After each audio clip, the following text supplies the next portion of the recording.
Hola a todos, yo soy Aleida y les hablaré sobre un lugar mitológico que muchos han tratado de encontrar. Hoy les contaré la historia de El Dorado.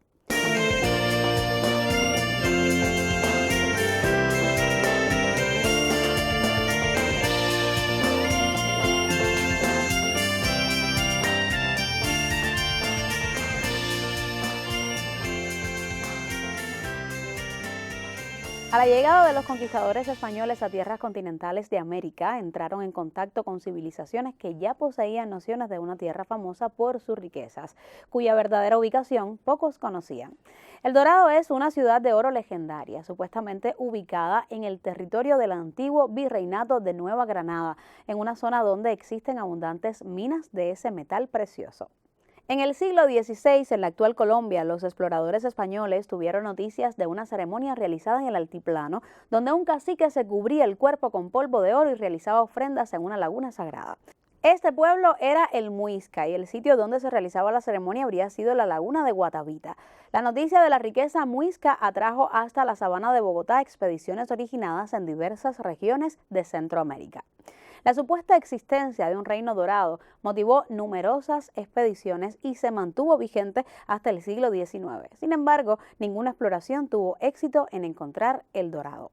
A pesar de que la locación exacta de la ciudad de El Dorado no se ha podido determinar, algunos objetos prehispánicos han sido recuperados por saqueadores de la laguna de Guatavita y se encuentran expuestos en el Museo del Oro en Bogotá. La ceremonia del indígena dorado de la laguna de Guatavita fue la que probablemente dio origen a la leyenda del mítico reino dorado. Esta laguna era el centro de adoración de una deidad desconocida que se manifestaba en forma de un pequeño dragón o culebra, al cual otorgaban ofrendas. Más tarde se instauró la ceremonia religiosa que debía ser realizada por los futuros caciques antes de ejercer el poder. El gobernante debía ser cubierto totalmente con polvo de oro y luego trasladarse en balsa al medio de la laguna, donde arrojaba objetos de oro y esmeraldas en símbolo de ofrenda. El término El Dorado se aplicó en general a casi todas las creaciones fantásticas inventadas por los nativos americanos o imaginadas por los propios españoles. El primer dorado del que se tiene registro fue el mítico Cerro de Oro, que estaba ubicado supuestamente en el Valle de los Taironas, unos aborígenes guerreros que dominaban a las demás tribus de la región de Santa Marta en la actual Colombia. En esta zona se conjeturan tres posibles ubicaciones para esta tierra mítica, dos de ellas vinculadas directamente a la influencia muisca. La primera referencia es la obtenida por Alfinger en el bajo del río Magdalena sobre una rica provincia llamada Sherira, o sea, parte de la meseta muisca. La segunda variante la había aportado Diego de Ordaz cuando los indios del Meta, probablemente los Goajibo, le cuentan sobre las grandes riquezas que había río arriba en los Andes orientales, cerca del lugar donde habitaban los muiscas. La tercera versión es la de la propia Real Audiencia de Santo Domingo, que ubicaba estas grandes riquezas al sur de Venezuela. Cualquiera que sea la posible ubicación de El Dorado, lo cierto es que todavía se mantiene en secreto. El documental que les presentamos hoy nos cuenta sobre las posibles pruebas de la existencia de El Dorado, un lugar legendario de riquezas descomunales. Espero que lo disfruten.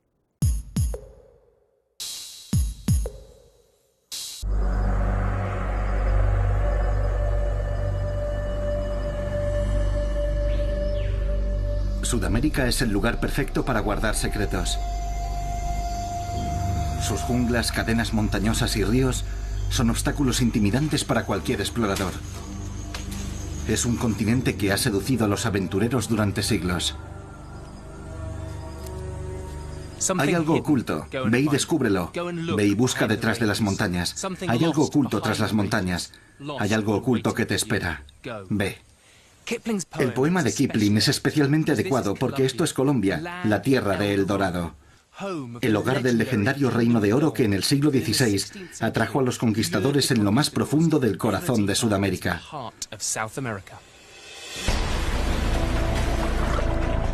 Soy Yago Cooper. Como arqueólogo especializado en Sudamérica, siempre me han fascinado los secretos y misterios enterrados en las profundidades de estos impresionantes paisajes. La historia de este continente ha estado dominada por las historias de los incas y los conquistadores españoles. Pero en esta serie exploraré un pasado más antiguo y olvidado. viajando desde la costa hacia las nubes, en busca de civilizaciones antiguas tan significativas e impresionantes como en ninguna otra parte de la Tierra. Aquí, en lo que ahora es Colombia, vivieron dos de las sociedades más extraordinarias del Nuevo Mundo.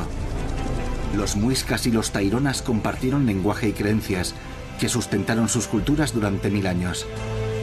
Pero fueron sus exquisitos objetos, impregnados de significados fascinantes, los que atrajeron a los invasores europeos a sus remotas tierras. En este programa descubriremos cómo llegaron al poder dos culturas extraordinarias. ¿Qué significaba para estos pueblos el oro que tanto deslumbraba a los conquistadores españoles? ¿Y cómo fue que el destino y las circunstancias hicieron que los muiscas y los taironas tomaran senderos tan diferentes hacia el futuro? Las playas de la costa caribeña de Colombia son preciosas, casi un cliché del paraíso tropical. Pero para mí, es su rico pasado lo que hace de este lugar algo tan especial. La historia fluye a través de Colombia. Durante 12.000 años fue un corredor que conectaba las poblaciones precolombinas de América Central, el Caribe, el Amazonas y los Andes. Y 1000 años antes de que llegaran los españoles, la cultura de lengua chibcha de América Central se extendió hacia el sur hasta esta tierra. El chibcha era un lenguaje compartido por distintas comunidades diseminadas por parte de Centroamérica y por lo que ahora es Colombia. Hacia el año 700 después de Cristo, dos de estas comunidades se desarrollaron hasta convertirse en sociedades altamente organizadas, hábiles en la agricultura y en la orfebrería del oro. Una de ellas, la tairona, se estableció en las montañas de la costa del Caribe. Otra, la muisca, se asentó a 800 kilómetros al sur. Se desarrollaron de manera independiente durante siglos, libres de interferencias externas. Pero en el año 1492 eso comenzó a cambiar. Cristóbal Colón descubrió el Nuevo Mundo para los españoles, y a partir de ese momento, la influencia de los conquistadores fue ganando terreno, amenazando la existencia de las culturas indígenas del continente. En 1537, el conquistador Jiménez de Quesada partió en busca de una ruta terrestre hacia la recién descubierta tierra natal de los incas en Perú. Con un ejército de 800 conquistadores, se internó en las profundidades de Colombia, sin tener ni idea de lo que estaba a punto de encontrar. La expedición tardó más de un año en abrirse camino a través de la selva, hasta las altas llanuras y valles del interior. Uno de los hombres de Quesada describió así el viaje. Soportamos muchos sufrimientos en el viaje hacia el nuevo reino, no solo por tener que ir abriendo nuevos senderos a través de montañas y colinas, sino por el hambre y las enfermedades. Y llegamos a este reino desnudos, descalzos y abrumados por el peso de nuestras propias armas, todo lo cual había provocado la muerte de muchos españoles.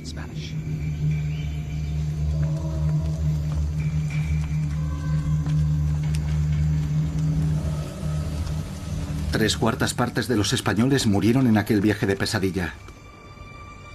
Los que sobrevivieron se encontraron en un mundo nuevo y desconocido. Los muiscas eran una de las mayores sociedades indígenas de todo Sudamérica.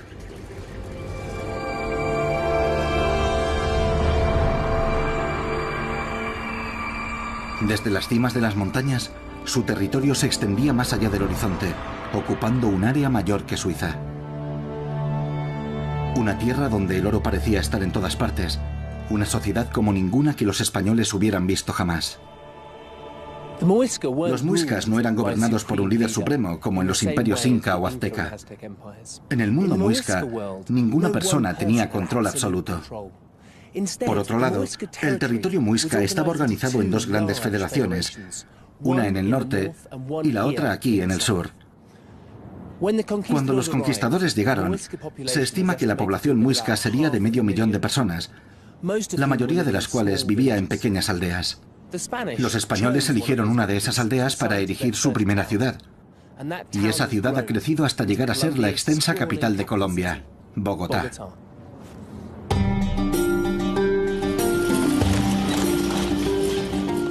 En el siglo XVI, los asentamientos muiscas se extendían por todo este valle, pero queda muy poca evidencia de ellos aquí en la actualidad. Por lo que si quiero entender cómo funcionaba la sociedad muisca, tengo que buscar fuera de la ciudad y viajar 48 kilómetros al norte, hasta uno de los pocos lugares muisca que aún quedan en pie.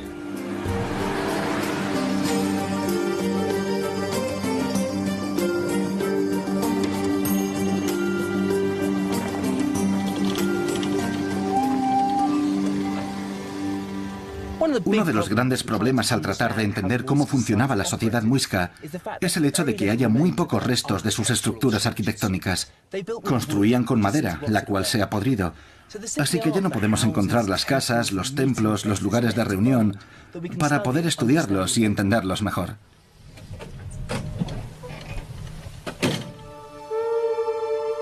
Excepto en este lugar, donde los muiscas se saltaron la tradición y construyeron en piedra.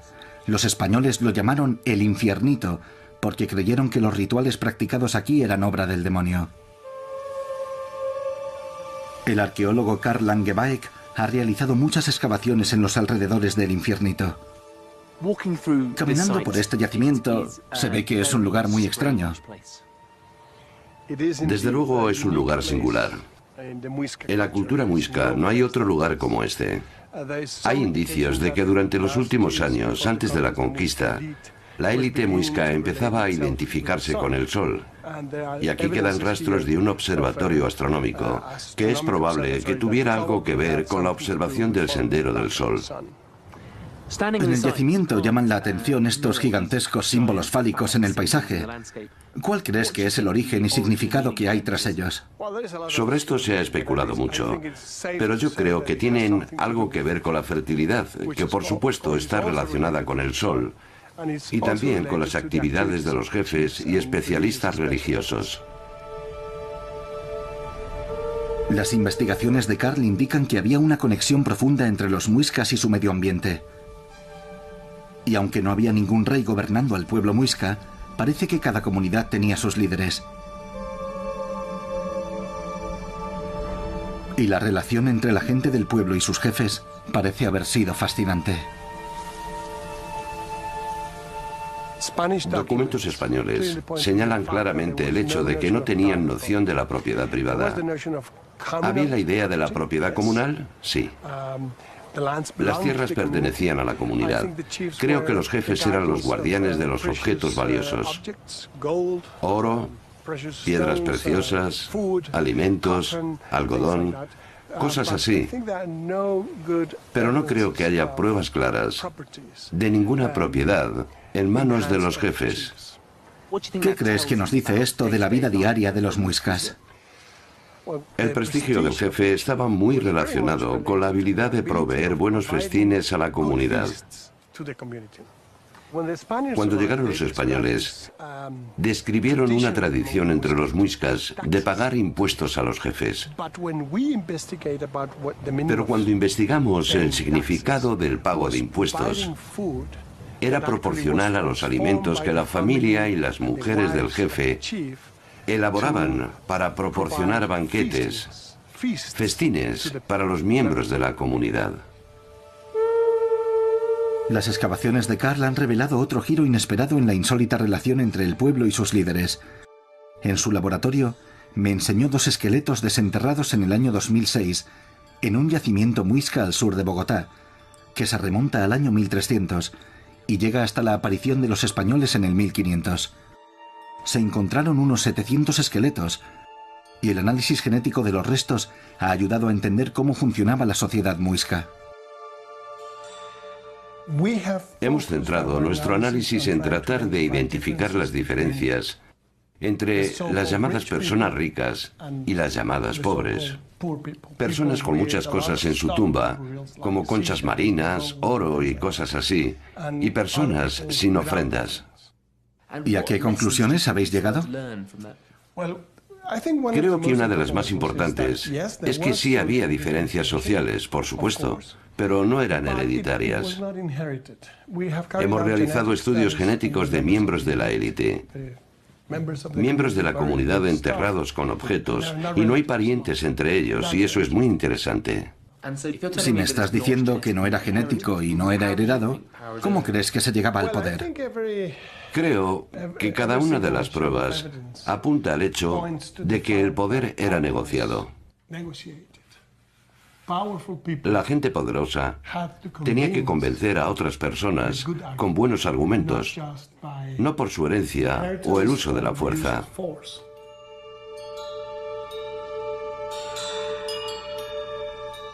Esta extraordinaria investigación hace parecer a los muiscas casi democráticos a los ojos modernos. Parece que tenían un increíble sentido de comunidad. Pero este yacimiento también apunta a una sociedad donde cada uno de sus movimientos era gobernado por la relación con sus dioses. Cuenta la leyenda que aquí, en las cataratas de Tequendama, el muisca Bochicha salvó al pueblo de ahogarse durante una tormenta, partiendo en dos la montaña y dejando que el agua de la inundación se drenara. Pero lo que Bochicha no pudo evitar fue la embestida de los españoles que estaba a punto de caer sobre el pueblo muisca.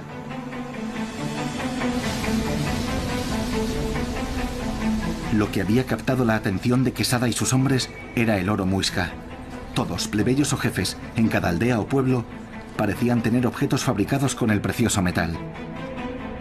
Los rumores de que había una ciudad enorme de oro en algún lugar de las montañas se extendieron rápidamente mucho más allá del Nuevo Mundo. Así nació la leyenda de El Dorado, y en los años que siguieron, oleadas de buscadores de tesoros fueron a Sudamérica en busca de esa tierra legendaria. Pero El Dorado no era un lugar, era una persona. Un gobernante tan rico que se decía que se cubría él mismo de polvo de oro cada mañana y se lo lavaba en un lago sagrado cada noche. Un conquistador contó la historia así. Iba por ahí cubierto de polvo de oro, tan despreocupado como si fuera sal lo que llevaba, ya que a él le parecía que vestirse con otras galas era menos hermoso. Y ponerse ornamentos o armas hechos de oro, trabajados a martillo, o por cualquier otro medio, era una cosa común y vulgar.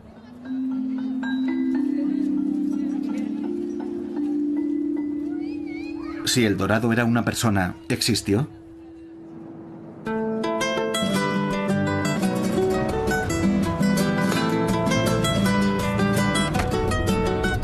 En el centro de las bulliciosas calles de Bogotá hay un lugar que propone una pista sobre los orígenes del más resistente de los mitos. Vamos al Museo del Oro, que con los años ha acumulado la mayor colección de objetos de oro precolombinos del país.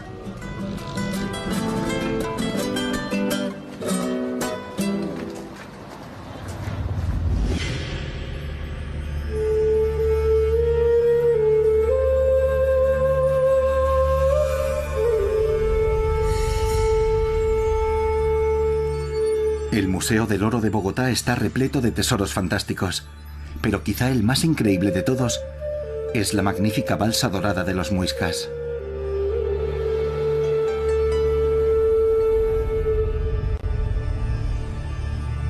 El arqueólogo Juan Pablo Quintero me explicó que parece captar un momento en una ceremonia acuática antigua, la personificación misma de la leyenda de El Dorado. ¿Quién crees que es el personaje que está en el centro de la balsa? Probablemente es un jefe, la representación de un jefe. Va bien vestido, puedes ver los ornamentos. Y es mayor que los otros personajes. Eso indica que es un personaje de mayor rango, por lo que es probable que fuera el jefe. El jefe está en el centro de la balsa, rodeado por 12 personajes más pequeños. Todos ellos están adornados con oro y plumas. Algunos portan instrumentos musicales o llevan máscaras de jaguar. Los más pequeños, al borde de la balsa, parecen ser los remeros. Si empezamos a pensar en el mito de El Dorado, este mito de un hombre vestido de oro, ¿crees que esta balsa demuestra que es cierto? No lo demuestra de manera directa. No hay pruebas directas ni pruebas arqueológicas del mito. Pero es muy sugerente, porque es una balsa y representa un ritual importante. Por eso no puedes pensar en otra cosa que no sea el mito de El Dorado. Los descendientes de los muiscas sostienen otras interpretaciones menos literales del mito. Mantienen vivas antiguas tradiciones en Laguna Guatavita Un lago sagrado en el centro del territorio muisca, al nordeste de Bogotá. Uno de esos descendientes, Enrique González, me espera protegiendo el lago. Para darme la bienvenida, Enrique realiza un saludo soplando una caracola.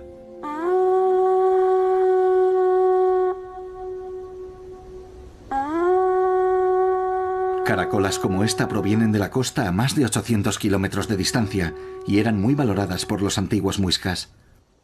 Mientras el sonido de la caracola reverbera alrededor del lago, le pregunto qué significa para él la balsa dorada. ¿Para usted piensa que esto estuvo en cosas que han pasado acá? Sí, mira, la balsa es algo que simboliza la unión que había, el vínculo que había entre el muisca y la madre Guatavita y el agua. Efectivamente, acá era donde se hacía el rito, en la balsa, para adornar, para nombrar ese cacique. Las pruebas confirman la explicación de Enrique. Los cronistas españoles describieron ceremonias que tenían lugar aquí, y en esta zona se han descubierto pequeñas cantidades de oro. Como muchos mitos, el dorado podría contener algo de verdad. Respalda la teoría de que el pueblo muisca, a diferencia del español, valoraba el oro en términos espirituales en lugar de monetarios. Nosotros, los actuales muiscas, como nuestros ancestros, para nosotros el oro no significa más que una forma de pagamento. Es lo que está allí, lo que simboliza esa laguna, ese consejo espiritual, esa conexión espiritual, ese consejo, esa palabra está allí. Ese para el muisca es el más grande tesoro, que está y debe permanecer allí. Las piezas de oro, si están o no están, para nosotros no simboliza riqueza.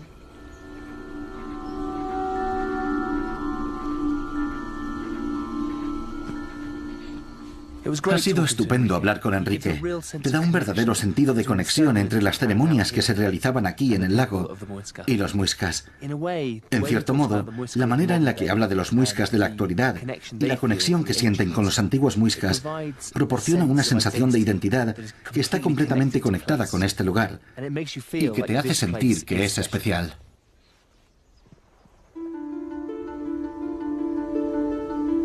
Sea cual sea la verdad sobre el dorado, los arqueólogos han descubierto otra dimensión del papel que jugó el oro en la cultura. Cuando se encontró la balsa en una cueva al sur de Bogotá, en los años 70, apareció dentro de una vasija que contenía pequeñas figuritas planas de oro, conocidas como tunjos. Muchos de estos objetos se exhiben detrás de un cristal, en el Museo del Oro, pero Juan Pablo ha dispuesto que se abran las bóvedas para que pueda echarles un vistazo de cerca. Y de inmediato se puede ver que cada una de ellas representa a un personaje distinto. Me gustan mucho todos los detalles que se aprecian en cada objeto. Cada uno de ellos está hecho de manera individual. ¿Cómo crees que los distintos elementos que observamos son representativos de personas diferentes? Se puede ver a los jefes, se puede ver al sacerdote. Mira este, si te fijas, tiene una cabeza en la mano. Eso nos indica que es un guerrero. Hay otras diferencias notables en los tunjos. Mira, si te fijas en la diferencia entre este color y este otro, aquí puedes ver que hay más oro. Y este es más marrón. Es porque tiene mucho cobre, más que este. Y eso no es por casualidad. Ellos decidieron que fuera así. Mezclando oro con cobre en diferentes proporciones, los orfebres muisca podían variar el color de los tunjos terminados. Y un hecho insólito en estos objetos de oro es que tienen defectos, espolones con un exceso de metal y superficies sin pulir. ¿Cuál era la finalidad de estos tunjos y su verdadero valor para la sociedad muisca? Si los muiscas hubieran valorado los tunjos como ornamentos o elementos de joyería, tendrían un buen acabado y estarían enterrados con su dueño como objetos funerarios. Los arqueólogos que estudian el oro muisca se enfrentan a un problema. La mayor parte del oro lo recogieron los saqueadores en los años en los que vender al Museo del Oro era legal. A consecuencia de ello, gran parte del contexto arqueológico se ha perdido, pero las historias que cuentan los saqueadores coinciden en que los tunjos no se encontraron en tumbas, sino en ríos y lagos, en las cimas de las montañas y en cuevas.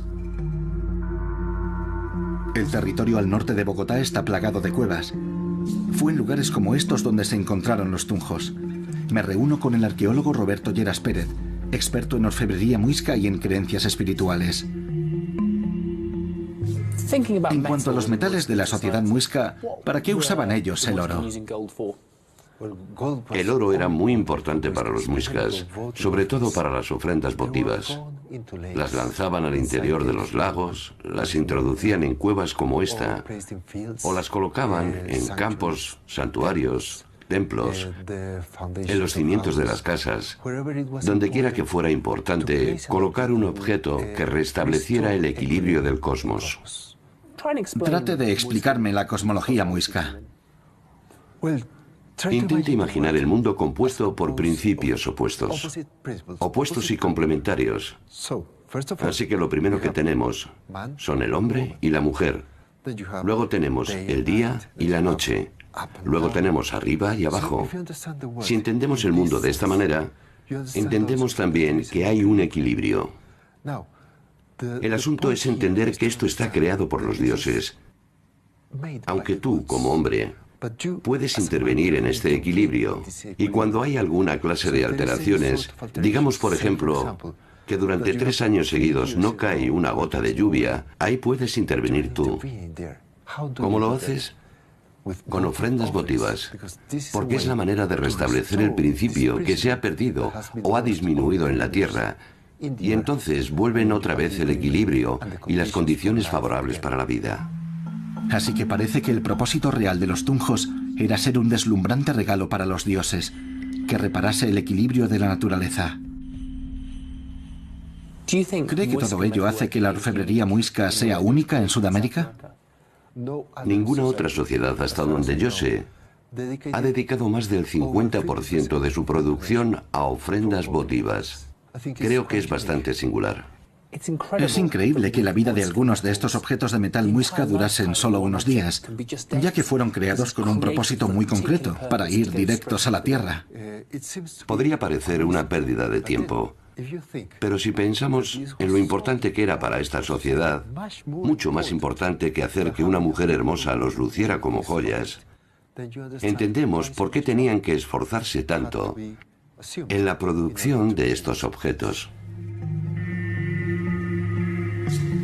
Para los muiscas, el oro no parece haber tenido un valor intrínseco. Y si su valor era puramente espiritual, parece probable que cada aspecto de su creación, su forma, su color y lo que representaba, hubiera formado parte de un proceso sagrado. Cómo se hacía era, por lo tanto, tremendamente importante. En la actualidad, los secretos de esta antigua artesanía han sido preservados en un escenario muy improbable. Esta parte con mano derecha.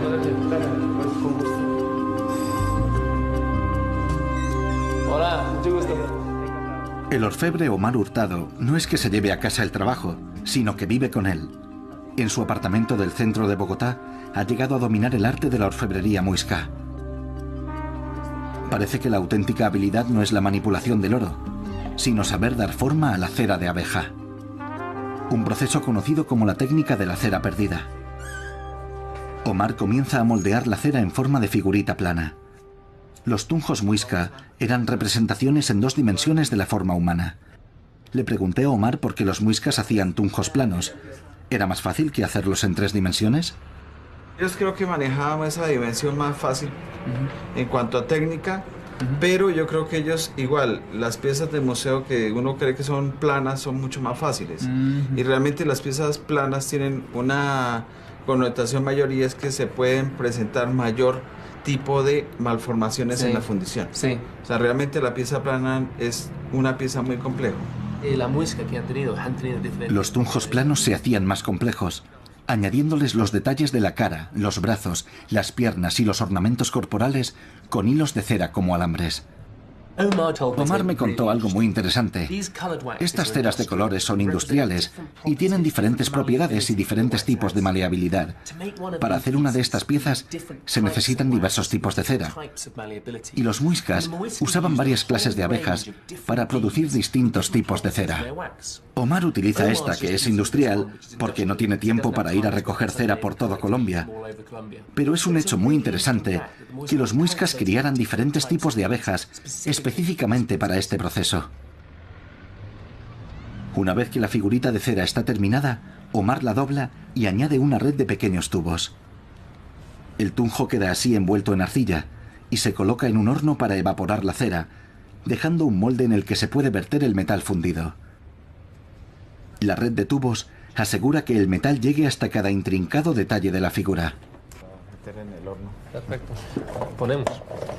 Esta pequeña y encantadora creación en cera está ahora dentro de esta pieza de arcilla que va a ir al horno y la cera se evaporará dejando el molde. Cuando la cera desaparece, puede verterse el metal fundido en el interior del molde vacío. Los muiscas podían controlar el color de la pieza final, variando las cantidades de cobre y oro en la aleación. Me encanta que en un bloque de apartamentos anónimo en Bogotá haya un hombre empuñando un soplete preparado para quemar el edificio. La investigación sugiere que los muiscas usaban fuego en lugar de sopletes, pero eso también indica que aquellos a cargo de crear estos tunjos eran mucho más que simples orfebres. Es posible que los tunjos los hicieran los mismos sacerdotes. Que ellos fueran maestros en ambas cosas: el conocimiento de los rituales y la habilidad práctica. Un poco caliente. Aquí está nuestra pequeña pieza. La cera se ha evaporado, todavía está curvada, y tiene estos tubos que se han usado para verter el metal en el molde. Ahora tenemos que cortarlos y luego la enderezaremos y la terminaremos.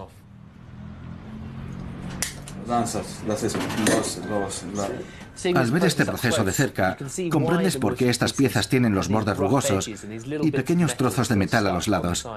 Son los restos de los tubos de metal utilizados para rellenar el molde. Bueno, muchísimas gracias, Omar. Bueno, encantado. Muchísimas gracias para todo, ¿no? Encantado. Y ese es el proceso. Se ha parecido muy bonita. Bueno, nos vemos, ¿eh? Muchísimas gracias. Chao, chao. Gracias. Bien.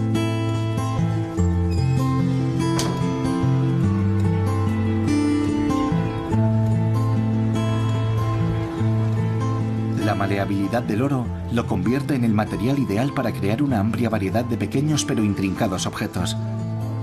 Las ofrendas a los dioses eran frecuentes, por lo que debieron necesitar enormes cantidades. Dada su importancia, los españoles esperaban encontrar minas por todo el territorio muisca. Pero aquí no se da de manera natural. Todo el oro muisca tenía que ser traído de otra parte. Entonces, ¿cómo es que tenían tanto?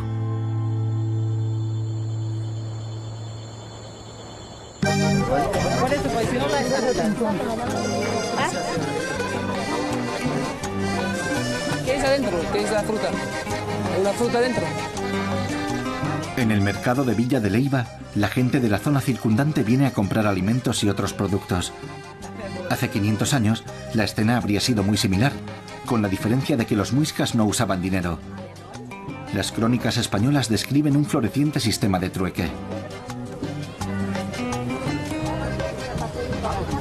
El comercio era vital para los muiscas. Les daba la oportunidad de adquirir productos como oro y algodón en las tierras bajas y traerlos a las tierras altas, donde los transformaban en productos secundarios que luego vendían. La economía muisca estaba orientada hacia la transformación de los materiales brutos traídos de fuera en productos acabados. El algodón se usaba para fabricar mantas, que luego intercambiaban por oro en otras regiones.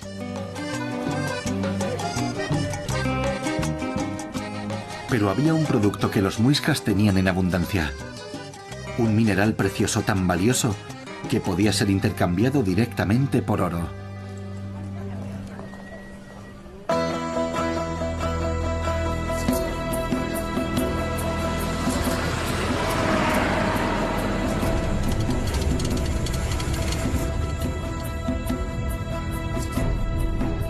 las colinas al norte de Bogotá están las minas de Nemecón, donde bajo la tierra yacen ricos depósitos de uno de los grandes activos de los muiscas. No son piedras preciosas ni carbón, sino un mineral vital para la vida misma, la sal. En las profundidades bajo tierra y lejos de la costa no es donde esperaríamos encontrar sal, pero hace 100 millones de años aquí existía un antiguo mar. Cuando las aguas se evaporaron, dejaron atrás vastas llanuras de sal. Más tarde, la actividad tectónica levantó estas montañas y las llanuras de sal quedaron atrapadas en su interior, dando lugar a enormes bolsas del mineral bajo la tierra. ¿Y entonces tienes esta evidencia de la tipo de mina que estaban haciendo la muisca? Sí, o sea, literalmente encima de la mina. Sí. Mi guía Edwin me explicó que en los tiempos modernos los mineros perforaban profundamente en las montañas en busca de la sal, pero los muiscas no necesitaban perforar. La lluvia caía a través de las colinas de sal, como esta, y ellos recogían el agua salada de los riachuelos al fondo de la colina. Vertían el agua en grandes vasijas y las calentaban para que se evaporase. Poco a poco estas vasijas de arcilla se llenaban y cuando las rompían se quedaban con un gran terrón de sal.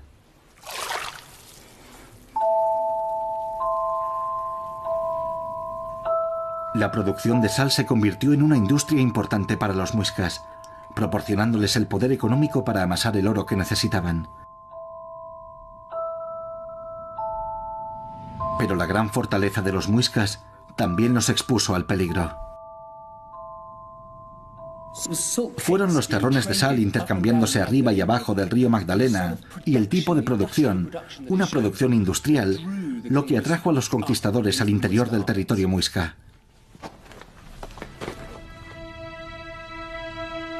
Un cronista español registró el momento en el que el conquistador Jiménez de Quesada decidió cambiar el rumbo. Al ver la excelente naturaleza de la tierra y que los indios siempre nos traían sal, que transportaban en grandes bloques, Jiménez decidió intentar buscar su origen. El rastro de la sal lleva a los españoles directamente a los muiscas. Con una estructura fragmentada de liderazgo en las confederaciones del norte y del sur, los muiscas fueron incapaces de ofrecer una resistencia seria a los conquistadores. En poco más de un año, todo el territorio muisca estaba bajo el control español. La violencia y las enfermedades del viejo mundo se cobraron un alto precio y la población se desplomó. Los muiscas eran un pueblo con un sistema de valores completamente diferente al de los españoles. Un pueblo en armonía con su medio ambiente y con el mundo a su alrededor. Las comunidades se mantenían unidas por rituales y celebraciones, y era una sociedad para la que el valor del oro estaba en lo que podían lograr al ofrecérselo a los dioses.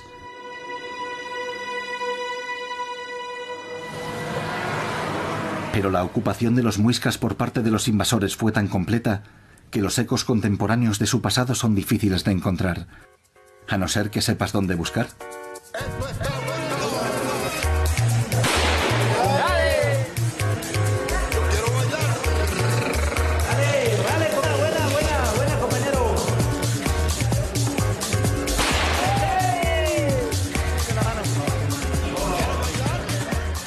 Esto es el tejo, el deporte nacional de Colombia, y esta es una de las pocas piezas de la identidad muisca que ha sobrevivido.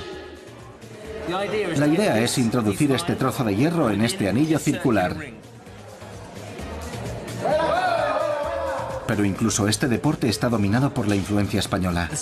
Los españoles decidieron animarlo poniendo aquí un poco de pólvora que hay que intentar golpear para que explote.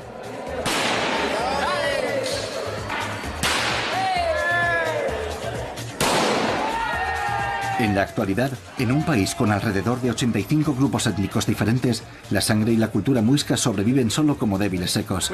Hemos perdido este, pero jugaremos otro. Los muiscas habían caído, pero no estaban solos.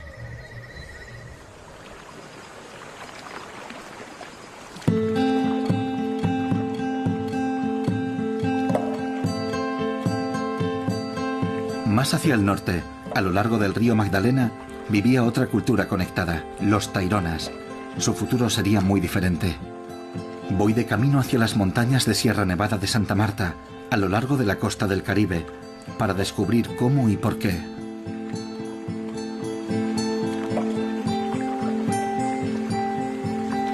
Los ríos son el flujo vital del comercio, al permitir que las mercancías fluyan libremente entre la costa y el interior. Para los muiscas, el Magdalena había sido la fuente de gran parte de su oro. Pero otra parte de ese precioso metal también era llevado al norte, a los taironas. Los taironas compartían con los muiscas el lenguaje y la habilidad para trabajar el oro, pero vivían en un entorno muy diferente. ¿También compartían las mismas creencias?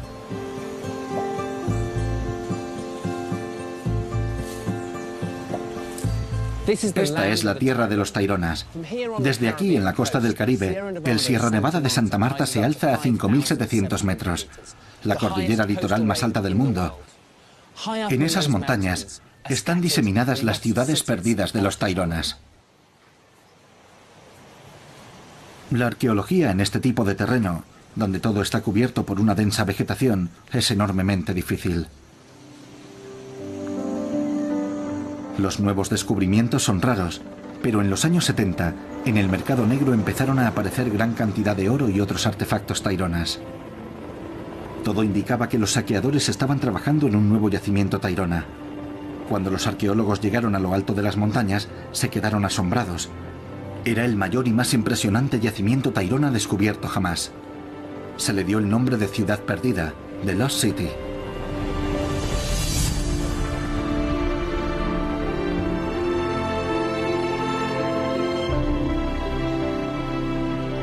Para llegar a la Ciudad Perdida a pie, es necesaria una excursión de 3 días a través de estas montañas. Hoy me va a llevar el ejército colombiano, y eso me proporciona una maravillosa perspectiva de la Ciudad Perdida.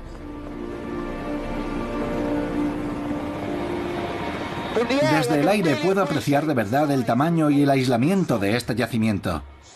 Muchos yacimientos en Sudamérica están en línea recta, pero este lugar se aferra a las laderas de la montaña usando los contornos de las colinas. Puedo ver las terrazas cubiertas de vegetación. Puedo imaginarme lo grande que debe de ser el yacimiento. Para poner en perspectiva la Ciudad Perdida, los arqueólogos han calculado que es 10 veces mayor que las famosas ruinas incas de Machu Picchu en Perú. Aunque la mayor parte está oculta por una densa vegetación, es impresionante solo imaginar el esfuerzo que fue necesario para construir una ciudad en este terreno. Los arqueólogos solo han empezado a arañar la superficie, pero ya están encontrando algunas pruebas muy emocionantes de lo que este lugar fue una vez. Santiago Geraldo dirige la excavación. ¿Qué fecha crees que tiene este yacimiento? Lo más antiguo que tenemos aquí data del 650 después de Cristo. Eso es lo que he encontrado durante mi investigación. Esas fechas concuerdan con mi idea de que hay muchas culturas formándose, esas culturas que hablaban chibcha, y es un periodo de tiempo muy similar al periodo en el que los muiscas se organizaron. La época en la que estos pueblos se organizaron coincide muy bien, digamos, con el periodo clásico de Mesoamérica. El colapso maya se produjo alrededor del 900 después de Cristo, pero estos pueblos siguieron. Se cree que la Ciudad Perdida fue ocupada durante casi 1000 años, existiendo en paralelo con la sociedad muisca.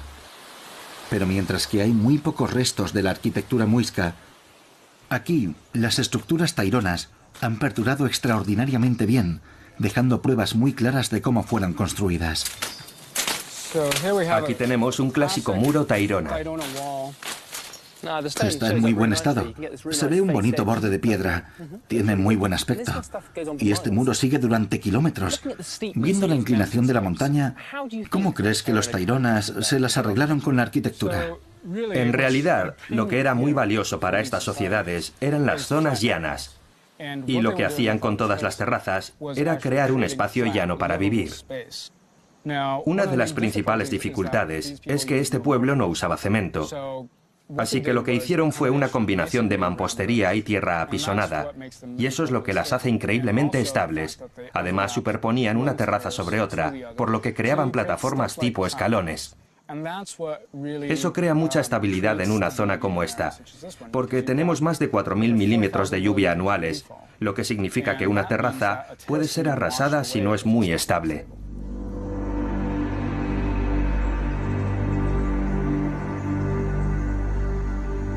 Trabajando en armonía con el paisaje, los taironas crearon una ciudad floreciente. Resulta extraordinario que la sal, el algodón y el oro de las tierras bajas fueran traídos hasta aquí arriba, a unos 1000 metros sobre el nivel del mar. Estas terrazas de piedra proporcionaban una base estable para grandes estructuras de madera, que habrían estado en el centro de la vida comunitaria de la ciudad. Estas plataformas son fantásticas. El tamaño, son monumentales. ¿Es una zona particularmente especial de la ciudad? Por supuesto. Allí tenemos la zona principal de reuniones y fiestas.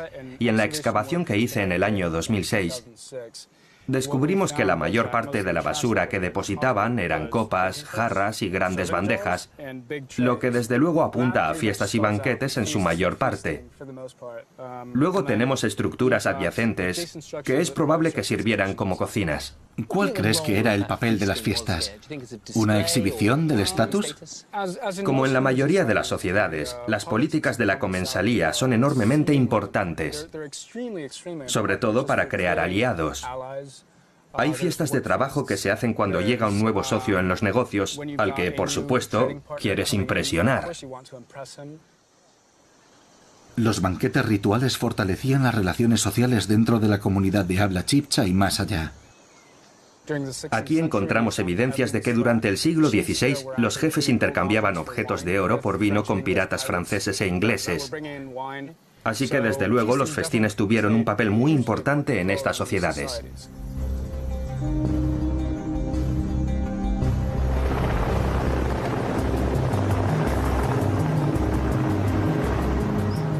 Una variedad de diferentes productos se cultivaban a distintas elevaciones, pero estas laderas eran escarpadas y estaban llenas de vegetación. Trasladar grandes cantidades a cualquier distancia debió de haber sido un verdadero reto.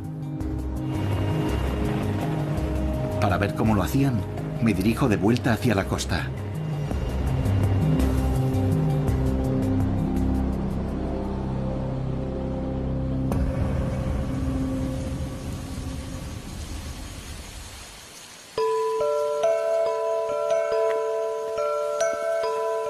El secreto del éxito de los taironas, como el de los muiscas, provenía de su dominio del medio ambiente.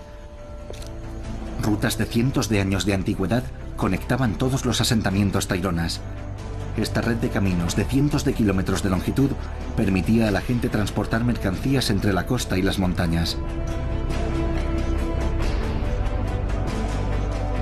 El que estoy siguiendo lleva a El Pueblito, un asentamiento tairona habitado por primera vez hace casi 1500 años. He venido a ver a la antropóloga Lorena Ajaeslava, quien ha estado investigando la importancia de los senderos y lo que pueden contarnos. Hay caminos que son pequeños o que pueden estar, por ejemplo, como escaleras, ¿cierto?, en ciertas partes, y hay otros caminos que son mucho más amplios para la circulación de mayor cantidad de población, que es lo que encontramos aquí en Pueblito, zonas en donde ya son pues calles, ¿sí?, que implican o nos pueden indicar que había una población importante que se reunía en este lugar. Pero los caminos no eran solo una indicación del tamaño y la movilidad de la población. Fueron diseñados para sostener, literalmente, a la sociedad tairona. Hay algo muy importante que comprender de la ubicación de la Sierra Nevada de Santa Marta para entender cómo fueron construidos los caminos y lo que significó en la adaptación ambiental de estas poblaciones al territorio. En las temporadas de lluvias es muchísima el agua, entonces parte de lo que desarrollan las estructuras de los caminos son permitir que no haya una erosión fuerte por la lluvia, ¿sí? Y para mí, con este tipo de visión, me puede ver un mundo tairona que es ampliado por toda la sierra, que tienen vínculos entre las diferentes partes del medio ambiente. ¿Esto es lo mismo para usted? Sí, hay algo muy importante y es que las poblaciones a través, en ese periodo que hablamos, pero que es algo que se ha mantenido en el tiempo, de un manejo del territorio a través del conocimiento de cómo funciona la sierra. Entonces el conocimiento que ha trascendido durante todos estos años está en el territorio, en reconocer, aprender, observar el territorio, cómo se dan los cambios.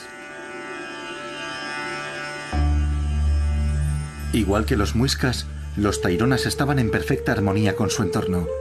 Sabían usar sus recursos sin dañar el mundo a su alrededor. Las pruebas de esta conexión espiritual están conservadas en una de las rocas cerca del centro de la ciudad, donde los sacerdotes se reunían a predecir el futuro. Los taironas usaban estas charcas para la adivinación.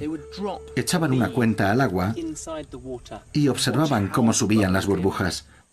Eso les ayudaba a tomar decisiones complejas.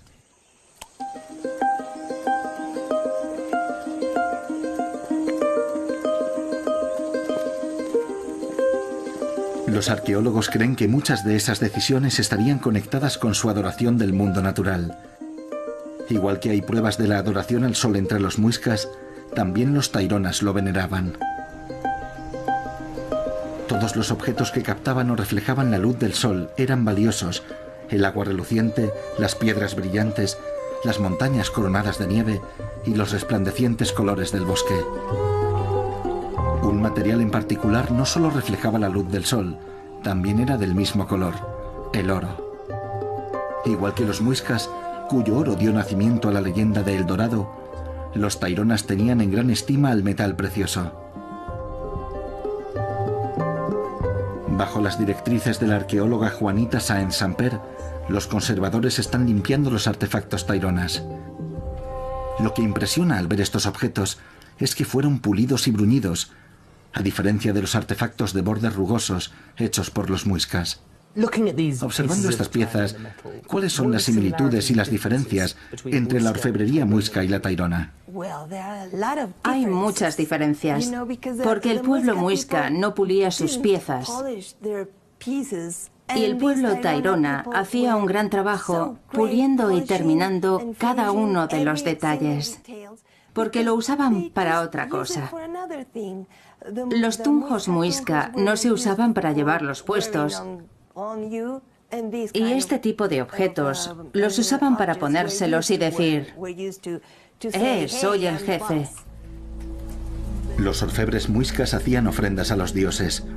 El oro tairona también tenía un valor espiritual, porque reflejaba el sol que daba la vida. Pero en lugar de hacer piezas únicas como los muiscas, los taironas perfeccionaron los símbolos, que eran reproducidos una y otra vez. ¿Cuáles eran los símbolos importantes de la cultura tairona? Las aves. Las aves con las alas extendidas, que son estas. Y también el hombre murciélago. El hombre murciélago es un icono simbólico muy importante en la iconografía tairona. Criaturas como el hombre murciélago, medio humano, medio animal, son comunes en el arte tairona. Otra prueba de la estrecha conexión entre los seres humanos y el mundo natural. Así que parece que el vínculo entre el oro y la naturaleza era tan importante para los taironas como para los muiscas. Pero la artesanía tairona no estaba restringida al oro. En la Universidad de Magdalena, en Santa Marta, la arqueóloga Angélica Núñez está trabajando en una colección de extraordinarios objetos de cerámica. ¿Esta es la colección? Sí, claro, aquí está todo lo de pueblito. ¿Sí? Entonces, ¿estos artefactos vienen de sitios tairona? Sí, todos vienen de sitios tairona, piezas arqueológicas y materiales que no son artefactos, son materiales originarios de cada región hacia la sierra. Aquí se han reunido miles de piezas diferentes de alfarería. Proporcionan una visión inestimable de la vida y las creencias de los taironas.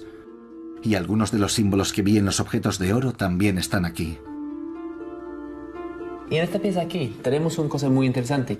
Sí, pues aquí podemos identificar con bastante precisión las facciones de un murciélago y también obviamente la posición antropomórfica.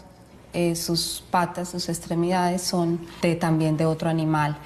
Este era un símbolo como de fertilidad por su posición y por la representación de las ranas y los murciélagos, que están muy ligados a la sexualidad, a la reproducción.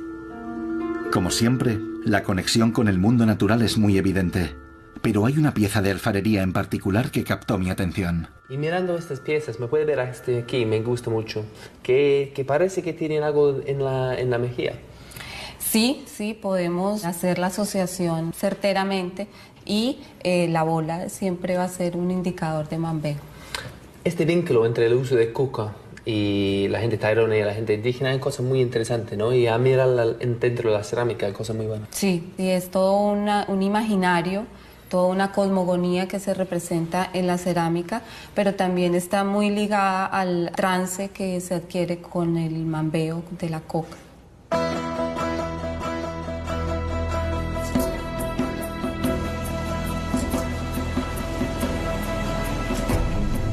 La comprensión de Angélica de las creencias taironas no está basada solo en los objetos. Ha estado trabajando estrechamente con un pueblo indígena que podría ser el último vínculo que queda con los taironas. Vuelvo a Sierra Nevada de Santa Marta para visitarlos.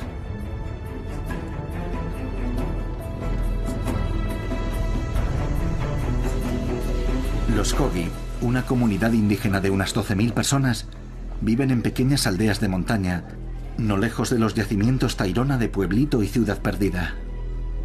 Al vivir separados de la sociedad contemporánea, han preservado su modo de vida tradicional y protegen su independencia con fiereza.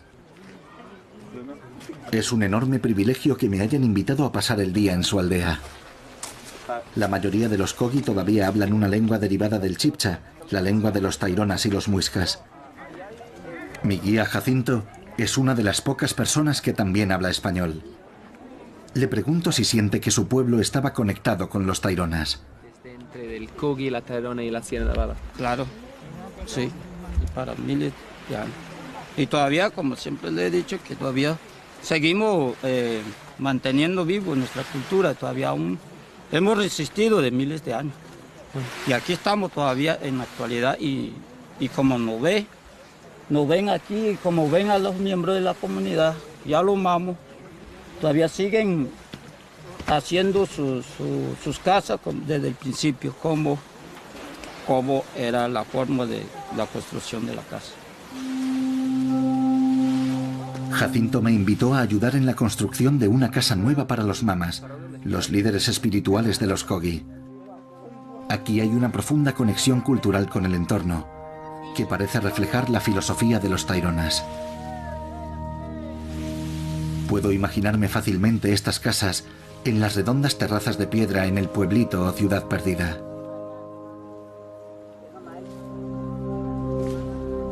Una de las ceremonias que se realizarán en esta casa es la de iniciación, cuando un niño se convierte en hombre. En esa ceremonia le entregan una calabaza y hojas de coca. Como pueden ver aquí, todos los hombres mastican coca. Es una parte esencial de la vida Kogi. Es imposible saber si los taironas tenían el mismo rito, pero masticar coca reaparece una y otra vez en su alfarería. Las conexiones son fáciles de ver. Cuando los hombres Kogi se encuentran, intercambian hojas de coca y extraen cal de una calabaza conocida como poporo y la frotan contra las hojas de coca que tienen en la boca para liberar los ingredientes activos.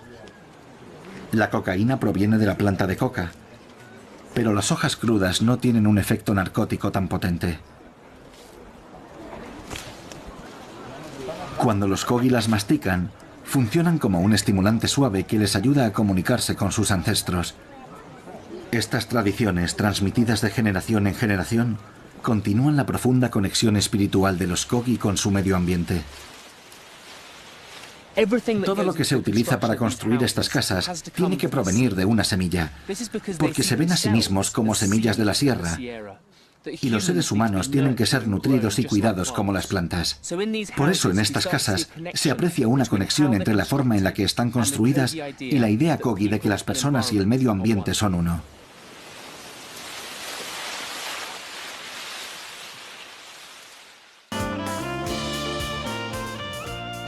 El Dorado ha sido uno de los sitios más esquivos para los aventureros y exploradores a lo largo de los siglos. Las leyendas que se han tejido a su alrededor continúan llenando la imaginación de los que aún tienen la esperanza de descubrir una ciudad de oro en medio de la selva americana. Recuerden que los espero la próxima semana para contarles otra historia. Nos vemos.